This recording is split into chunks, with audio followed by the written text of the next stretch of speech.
Ayat hari ini adalah 2 Samuel 1, ayat 19 sampai 27. Mari kita baca bersama. Daud menyanyikan nyanyian ratapan ini karena Saul dan Yonatan, anaknya, dan ia memberi perintah untuk mengajarkan nyanyian ini kepada Bani Yehuda. Itu ada tertulis dalam kitab orang jujur. Kepermayanmu, hai Israel, mati terbunuh di bukit-bukitmu. Betapa gugur para pahlawan. Janganlah kabarkan itu di Gad. Janganlah beritakan itu di lorong-lorong Askelon, supaya jangan bersuka cita anak-anak perempuan orang Filistin. Supaya jangan beria-ria anak-anak perempuan orang-orang yang tidak bersunat. Hai gunung-gunung di Gilboa, jangan ada embun. Jangan ada hujan di atas kamu. Hai padang-padang pembawa kematian. Sebab di sanalah perisai para pahlawan dilumuri. Perisai Saul yang tidak diurapi dengan minyak. Tanpa darah, orang-orang yang mati terbunuh. Dan tanpa lemak para pahlawan panah Yonatan tidak pernah berpaling pulang. Dan pedang Saul tidak kembali dengan hampa. Saul dan Yonatan, orang-orang yang dicintai dan yang ramah, dalam hidup dan matinya, tidak terpisah. Mereka lebih cepat dari burung Raja Wali. Mereka lebih kuat dari singa. Hai anak-anak perempuan Israel, menangislah karena Saul yang mendandani kamu dengan pakaian mewah dari kain kirmizi, yang menyematkan perhiasan emas pada pakaianmu. Betapa gugur para pahlawan di tengah-tengah pertempuran. Yonatan mati terbunuh di bukit-bukitmu. Merasa susah aku karena engkau, saudaraku Yonatan. Engkau sangat ramah kepadaku. Bagiku cintamu lebih ajaib daripada cinta perempuan. Betapa gugur para pahlawan dan musnah senjata-senjata perang. Amin. Saya akan membagikan firman Tuhan pada pagi hari ini dengan judul Nyanyian untuk Saul dan Yonatan. Mulai kemarin, kita telah kembali merenungkan kitab 2 Samuel. Setiap kali kita merenungkannya, perikopnya cukup panjang. Meskipun demikian, saya berharap agar setiap pagi, kasih karunia Allah memenuhi kita sekalian. Dahulu, saya pernah mengkhotbahkan seluruh kitab 1 Samuel dalam ibadah subuh. Jadi, melalui perenungan kali ini, saya bermaksud untuk menyelesaikan kitab 2 Samuel. Kitab 1 dan 2 Samuel, serta 2 dan 2 Raja-Raja, adalah kitab-kitab yang ditulis dari sudut pandang yang sama. Dan kitab yang mencatat sejarah yang sama dari sudut pandang yang sedikit berbeda adalah 1 dan 2 Tawarikh. Kitab 1 Samuel terutama menceritakan kisah Daud sebelum menjadi raja, sedangkan 2 Samuel berpusat pada kisah setelah Daud menjadi raja. Antara sebelum menjadi raja dan sesudah menjadi raja, kisah manakah yang lebih menegangkan? Kisah manakah yang lebih mendebarkan dan menegangkan saat dibaca? Seharusnya, kisah sebelum menjadi raja sangatlah menegangkan, dan setelah menjadi raja, kisahnya menjadi lebih biasa dan datar. Anda akan memahaminya dengan baik jika mengingat dongeng Anda baca di masa kecil. Dalam dongeng, setelah sang putri menikah dengan sang pangeran, ceritanya berakhir dengan kalimat, dan mereka hidup bahagia selamanya. Prinsipnya sama. Kisah setelah itu tidak menarik karena tidak ada konflik atau ketegangan seperti sebelumnya. Namun, Daud tidak seperti itu. Justru setelah menjadi raja, lebih banyak kesulitan dan penderitaan yang ia hadapi. Hal itu tidak terjadi sejak awal. Pada paruh pertama masa pemerintahannya, ia menikmati kedamaian dan mengalami masa keemasan, di mana kerajaannya menjadi kuat dan makmur. Namun, ada sebuah titik balik. Titik balik itu adalah peristiwa Batsheba dalam 2 Samuel pasal 11. Setelah peristiwa Batsheba, Daud menghadapi penderitaan dan kesulitan yang mengancam nyawanya. Seolah-olah ia kembali menjadi buronan seperti saat dikejar-kejar oleh Saul sebelum menjadi raja. Oleh karena itu, seluruh kitab 2 Samuel dapat dibagi menjadi 2 bagian. Sebelum dan sesudah peristiwa Batsheba. Dan dari sudut pandang atau teologi seperti apa sebaiknya kita memandang keseluruhan kitab 2 Samuel. Kitab 1 Samuel yang telah saya bahkan sebelumnya akan sangat baik jika dibaca sambil terus mengajukan pertanyaan, siapakah raja?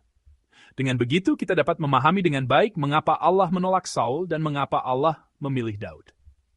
Di sisi lain, kitab 2 Samuel berkembang menjadi lebih kompleks. Jika dalam kitab 1 Samuel kubu orang-orang terbagi menjadi 2, yaitu apakah akan berpihak pada Daud atau pada Saul, yang pada kenyataannya adalah memilih antara berpihak pada Allah atau melawan Allah, maka dalam kitab 2 Samuel, ceritanya menjadi lebih rumit. Di antara orang-orang yang berada di pihak Daud, mulai muncul orang-orang yang memiliki hati yang berbeda dari Daud. Dari situlah konflik-konflik mulai timbul dalam kisah-kisah di kitab 2 Samuel. Contohnya akan lebih mudah dipahami seperti ini. Katakanlah, kita sedang mengemudi. Sebuah mobil tiba-tiba menyalip dengan sangat berbahaya. Kita mengerem mendadak dan nyaris saja terhindar dari kecelakaan. Namun, mobil yang menyalip itu berlalu begitu saja seolah-olah tidak terjadi apa-apa, tanpa isyarat meminta maaf. Di dalam mobil, terjadilah hal ini. Orang yang duduk di sebelah menjadi sangat marah. Ia berteriak, "Menyetir yang benar!" Sambil membuka jendela dan menunjuk-nunjuk dengan jarinya. Namun, sang pengemudi justru tetap tenang. Mungkin orang itu sedang terburu-buru. Mungkin dia tidak melihat, katanya sambil membela mobil yang di depan. Lalu ia berkata kepada orang di kursi penumpang di sebelahnya, "Jangan terlalu emosi begitu. Bukan begitu cara berkendara." Bagaimana perasaan orang yang marah di sebelahnya saat itu? Ia mungkin merasa sedikit canggung dan juga kecewa terhadap si pengemudi. Kemarahannya bukan hanya karena ia sendiri marah, tetapi juga karena ada perasaan. Pasti dia kaget sekali di dalam hatinya untuk si pengemudi. Jika kita merenungkan kitab 2 Samuel dengan mengingat situasi seperti ini, itu akan sangat membantu pemahaman kita. Ini karena terus-menerus terjadi peristiwa yang membuat tokoh-tokoh di sekitar Daud merasakan hal seperti ini. Selama melarikan diri dari Saul, banyak orang berkumpul di sekitar Daud. Mereka menjadi orang-orang yang mengikuti Daud dan bersama-sama melawan Saul. Karena mereka bersama-sama di masa sulit, mungkin telah tumbuh ikatan persahabatan sebagai rekan seperjuangan yang lebih erat daripada keluarga. Namun, timbul krisis yang dapat menimbulkan keretakan di antara mereka. Ini karena Daud mengucapkan kata-kata yang di luar dugaan. Daud justru mengucapkan kata-kata dan melakukan tindakan yang memihak Saul dan keluarganya. Orang-orang yang berkumpul di sekitar Daud sulit memahami tindakan dan perkataan Daud ini. Mereka telah mempertaruhkan nyawa demi Daud dan sampai sejauh ini melawan Saul, tetapi Daud justru memihak Saul dan merangkul keluarganya. Ia bahkan mengambil sikap yang mengakui Saul sebagai raja yang terhormat. Akibatnya, posisi orang-orang di sekitar Daud menjadi canggung. Mereka telah bersusah payah mempertaruhkan nyawa untuk membela Daud, tetapi pada akhirnya, Daud justru seolah-olah membela Saul. Dalam situasi seperti ini, di paruh akhir kitab 2 Samuel, orang-orang mulai melawan Daud, baik secara langsung maupun tidak langsung. Orang-orang yang tadinya adalah rekan seperjuangan yang tadinya bersama-sama menjadi penentang Daud. Kita dapat melihat gambaran kesetiaan yang berubah menjadi permusuhan, seperti politisi zaman sekarang yang berpindah-pindah partai saat kita membaca kitab 2 Samuel. Perikop hari ini adalah salah satu dari kisah-kisah tersebut.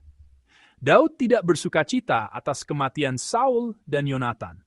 Ia bersedih atas kematian Saul dan Yonatan. Ia tidak hanya menciptakan dan menyanyikan lagu ratapan, tetapi juga memerintahkan rakyatnya untuk menyanyikannya. Bahkan ia memerintahkan agar lagu itu dicatat dalam sebuah kitab untuk diwariskan turun-temurun. Ia memuji pencapaian mereka. Untuk Yonatan, hal itu bisa dimengerti. Karena Yonatan telah meninggalkan ayahnya dan bahkan haknya atas tahta, dan dengan tulus mengasihi serta menolong Daud. Tetapi untuk Saul, sulit dimengerti. Sekeras apapun kita mencoba memahami, sulit untuk mengerti mengapa ia melakukan hal yang sama untuk Saul. Saul telah berkali-kali mencoba membunuh Daud, dan Daud seringkali menghadapi situasi genting di mana ia bisa saja terbunuh oleh Saul. Dan saat itu, Daud tidak sendirian. Di sisinya ada rekan-rekan yang mengikutinya. Jika Daud ditangkap atau terbunuh, mereka pun pasti akan mengalami nasib yang sama. Karena Daud adalah seorang pemberontak. Tetapi apa yang sedang dilakukan Daud sekarang? Ia memerintahkan untuk menyanyikan lagu ratapan dan bersedih atas kematian musuhnya, Saul. Dan di dalam lagu ratapan itu, bahkan terkandung pujian untuk musuhnya, Saul. Bagaimana perasaan orang-orang di sekitar Daud saat mendengar lagu ratapan ini? Mereka mungkin berpikir, bukankah seharusnya kita bersukacita atas kematian Saul? Bukankah seharusnya kita mengatakan bahwa Saul telah menerima hukumannya, bukan memujinya? Pikiran seperti ini wajar muncul. Namun ketika Daud memerintahkan untuk menciptakan dan menyanyikan lagu ratapan seperti ini, perasaan seperti sedikit dikhianati mungkin muncul secara alami di hati mereka. Karena mereka juga telah lama menderita bersama Daud, melarikan diri dari Saul. Saudara-saudari yang terkasih, inilah pengajaran Alkitab hari ini.